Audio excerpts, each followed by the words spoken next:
J'étais si heureuse de l'héritage de ma tante. Enfin, une bouffée d'air frais. Mais ma joie fut courte. À peine l'avais-je annoncé que Sophie, ma belle-sœur, a tout gâché. Le jour où j'ai reçu l'appel de mon notaire annonçant que ma vieille tante Mathilde m'avait légué sa maison de campagne dans le Périgord, j'ai cru que j'allais m'évanouir. Une maison. À moi. Après des années plus à galérer dans un studio minuscule à Paris, c'était une véritable bénédiction.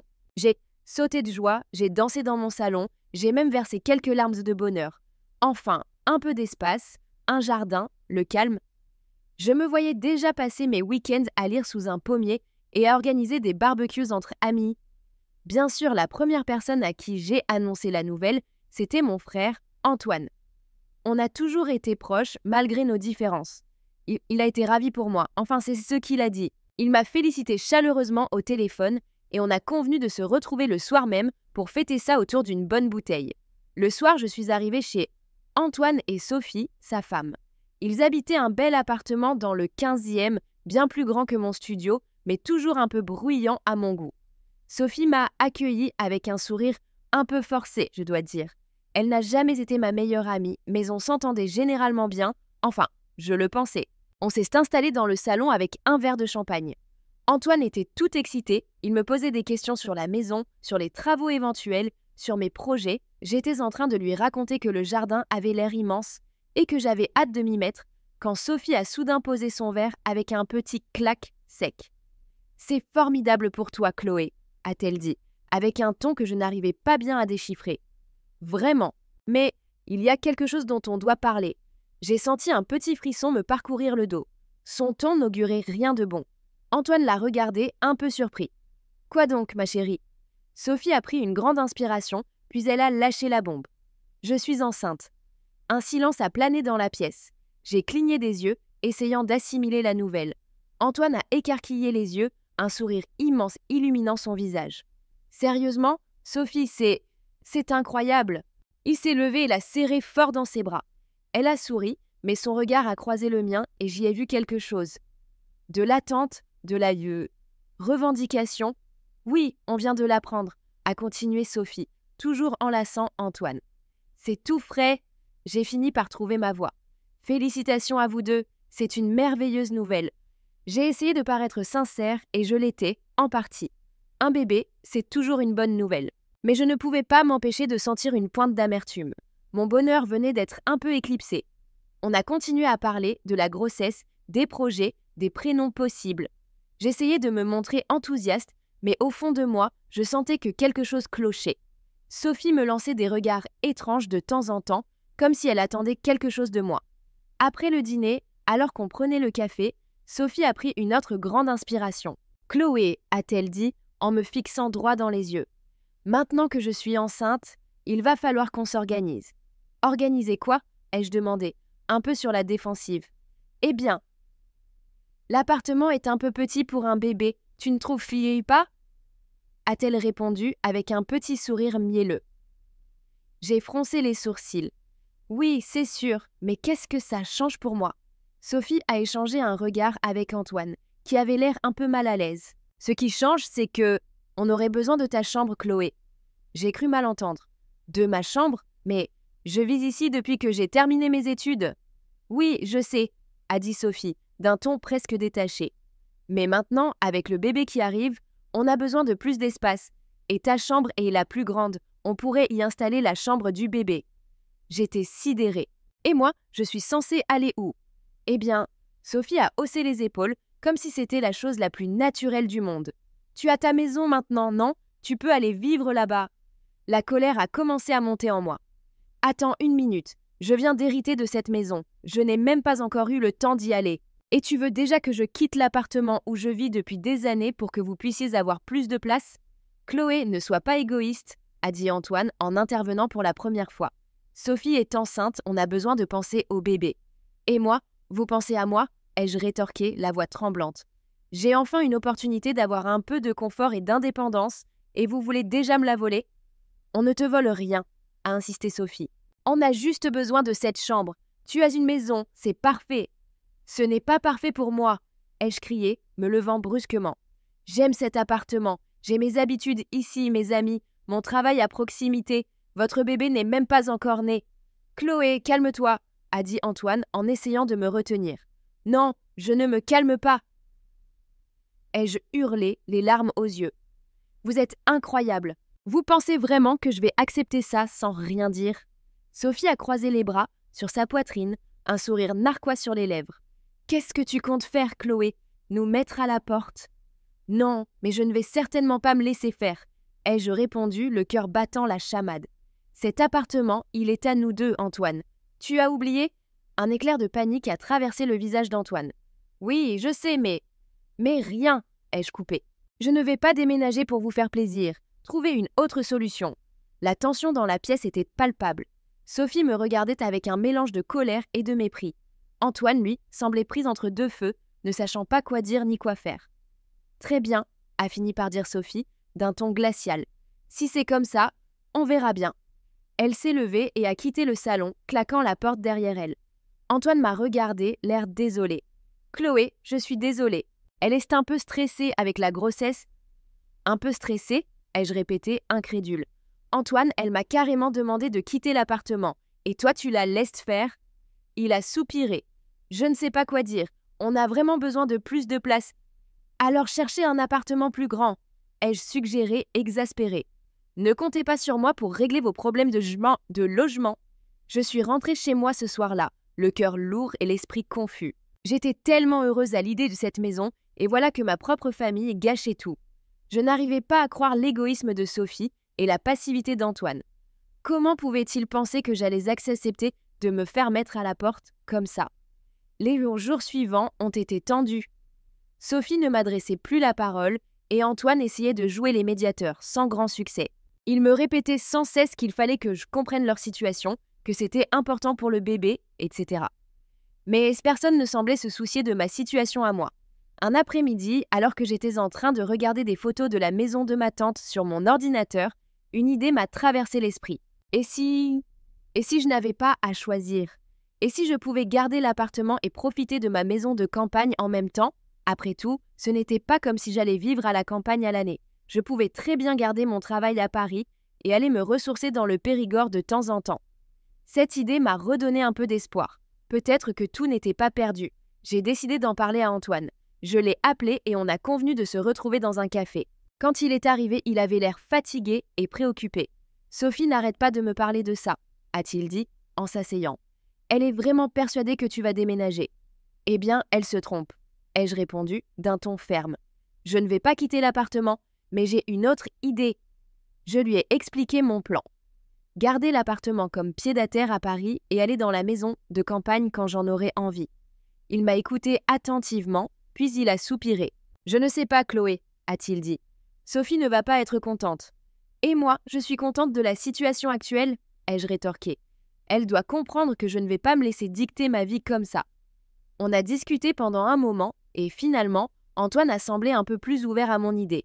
Il a promis d'en parler à Sophie et de voir ce qu'elle en pensait. Le soir même, il m'a rappelé, sa voix était tendue. « Sophie n'est pas d'accord, » a-t-il dit. « Elle insiste pour que tu déménages. Elle dit que c'est la seule solution. »« Et pourquoi ?» ai-je demandé exaspérée. « Elle a une autre raison maintenant.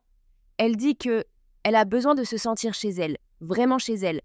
Et tant que tu seras là, ce ne sera pas le cas. » J'ai serré les dents. C'était ridicule. Elle était chez elle. Elle vivait dans cet appartement depuis des années. « Écoute, Antoine, » ai-je dit, essayant de rester calme. « Je ne vais pas me disputer avec Sophie.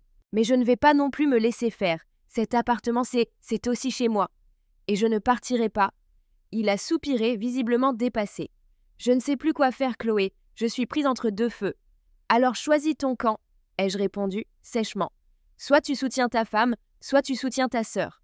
Mais moi, je ne bougerai pas. » J'ai raccroché, le cœur battant la chamade. J'étais déterminée à ne pas céder. C'était ma vie, et je n'allais pas la laisser se faire dicter par les caprices de ma belle-sœur. Les semaines suivantes ont été un véritable enfer. Sophie me faisait la tête en permanence, me lançait des regards noirs et me parlait à peine. Antoine essayait toujours de jouer les médiateurs, mais ses tentatives étaient maladroites et ne faisaient qu'empirer les choses. Un jour, alors que je rentrais du travail, j'ai trouvé un mot sur la table de la cuisine. C'était de Sophie. « Chloé », disait le mot, écrit d'une écriture nerveuse. Il faut que tu partes. On a vraiment besoin de ta chambre. Si tu ne le fais pas de toi-même, je serai obligée de prendre des mesures. » J'ai relu le mot plusieurs fois, incrédule. Des mesures? Qu'est-ce qu'elle voulait dire par là? J'ai senti une vague d'inquiétude m'envahir. Jusqu'où était-elle prête à aller pour obtenir ce qu'elle voulait? J'ai décidé de confronter Antoine. Je l'ai appelé et je lui ai lu le mot de Sophie.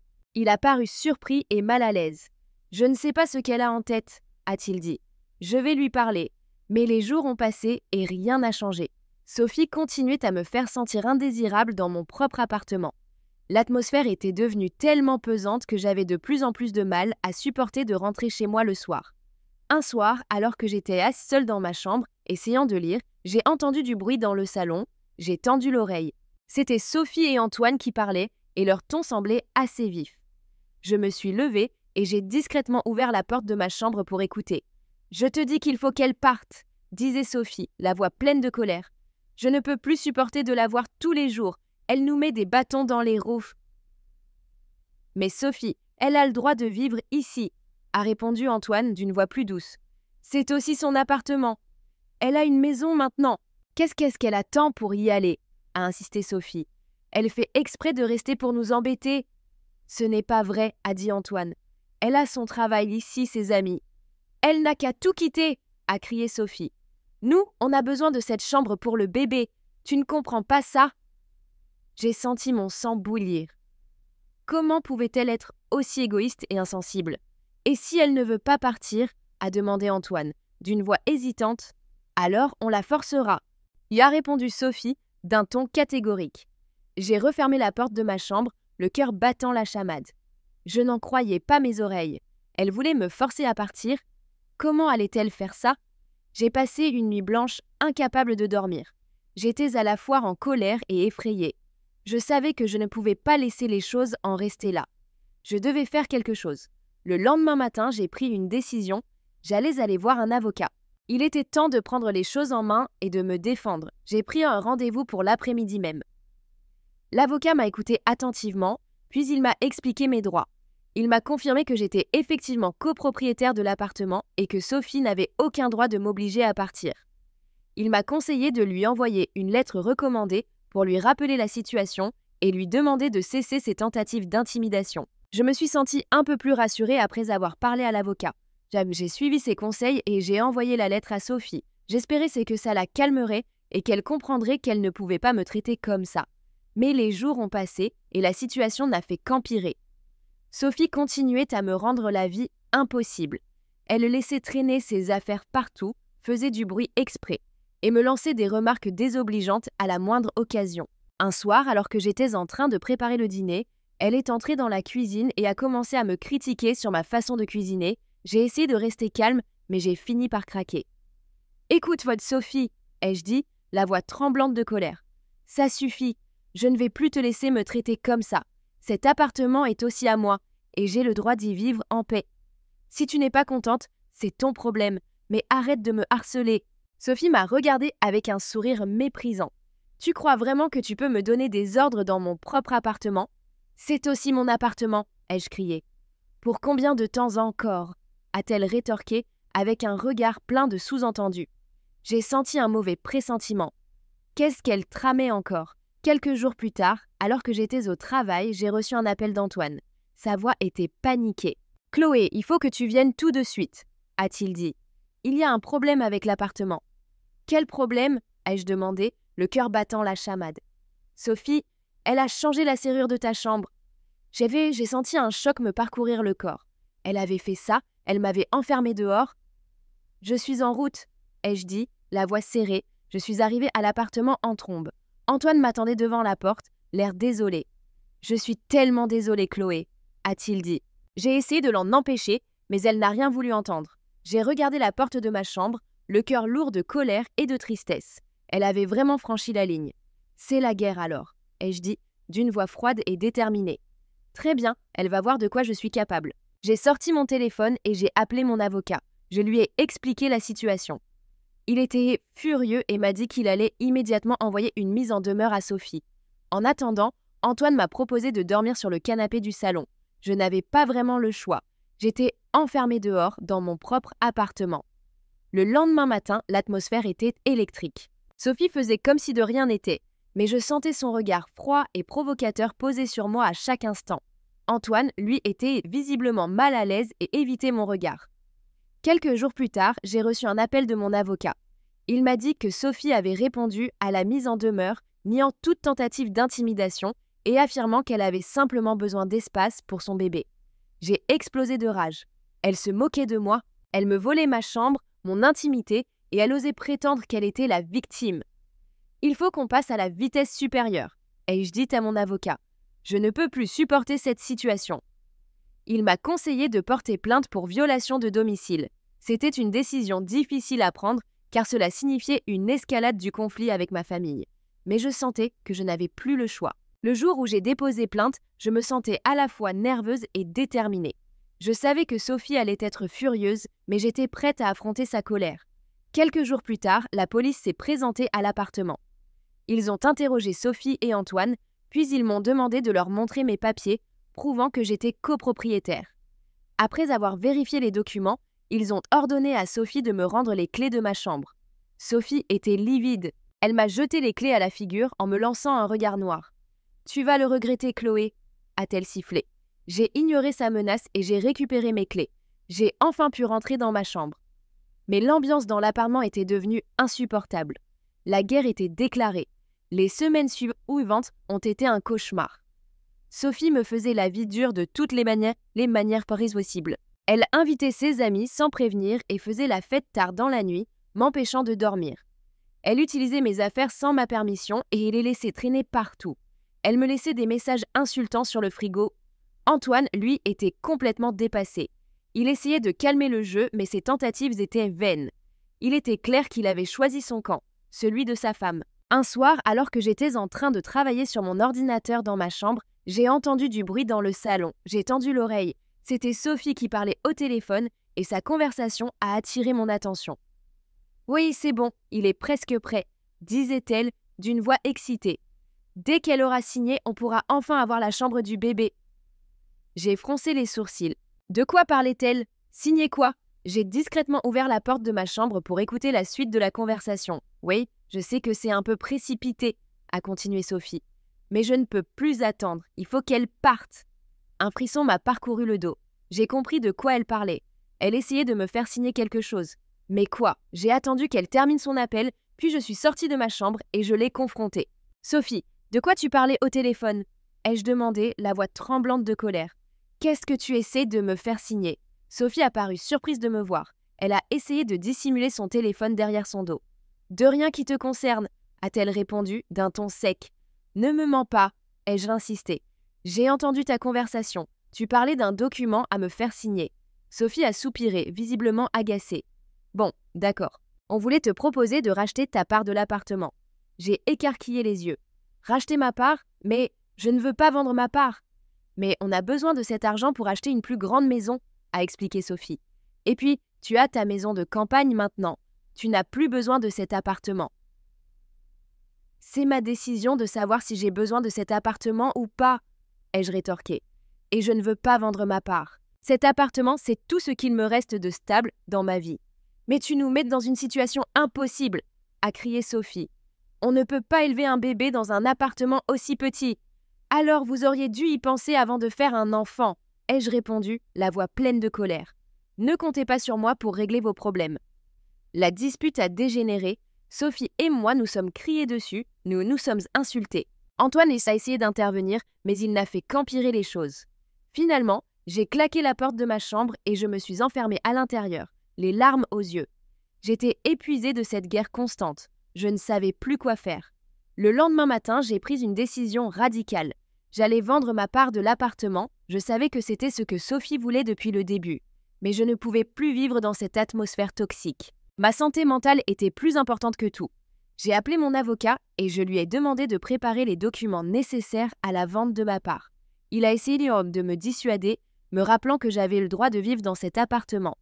Mais ma décision était prise. Quand j'ai annoncé ma décision à Antoine et Sophie, ils ont été surpris. Sophie a même semblé un peu déçue. Peut-être qu'elle s'attendait à ce que je me batte jusqu'au bout. Les jours suivants ont été consacrés à la paperasse et aux négociations. J'ai accepté une offre raisonnable pour ma part de l'appartement. Je voulais juste que tout ça se termine le plus vite possible. Le jour de la signature, j'ai ressenti un mélange de tristesse et de soulagement. Je quittais un endroit où j'avais vécu pendant des années, où j'avais partagé tant de souvenirs avec Antoine. Mais je savais aussi que c'était la meilleure décision pour moi. Après avoir signé les documents, j'ai pris mes affaires et j'ai quitté l'appartement. Antoine m'a accompagnée jusqu'à la porte. Il avait l'air triste et coupable. « Je suis désolée, Chloé », a-t-il murmuré. « Je n'aurais jamais dû laisser les choses aller aussi loin. »« Ce n'est pas ta faute, Antoine », ai-je répondu, essayant de sourire. « Vous vouliez une chambre pour votre bébé. Maintenant, vous l'avez. » Je l'ai embrassé sur la joue et je suis partie. En descendant la rue, j'ai jeté un dernier regard à l'immeuble. C'était la fin d'un chapitre de ma vie. Je suis allée vivre dans ma maison de campagne dans le Périgord. Au début, je me sentais un peu seule et perdue, mais petit à petit, j'ai commencé à apprécier le calme et la tranquillité de la campagne. J'ai aménagé la maison à mon goût, j'ai créé un jardin magnifique et j'ai commencé à recevoir des amis. Quelques mois plus tard, j'ai reçu un message d'Antoine. Sophie avait accouché d'une petite fille. Il m'a envoyé une photo. Elle était adorable. J'ai répondu au message en les félicitant. J'espérais sincèrement qu'ils seraient heureux dans leur nouvelle vie. De mon côté, j'ai rencontré quelqu'un, un voisin charmant qui partageait ma passion pour le jardinage. On a commencé à passer du temps ensemble et petit à petit, une relation est née. Aujourd'hui, je suis heureuse dans ma maison de campagne. J'ai trouvé la paix et l'épanouissement loin du tumulte de Paris et des drames familiaux. Parfois, je pense à Antoine et Sophie et je me demande s'ils sont heureux. Mais je sais que j'ai fait le bon choix en quittant cet appartement. J'ai appris une leçon importante. Il faut parfois savoir dire non et penser à son propre bonheur, même si cela signifie prendre des décisions difficiles. Et vous, qu'en pensez-vous? Ai-je bien fait de partir?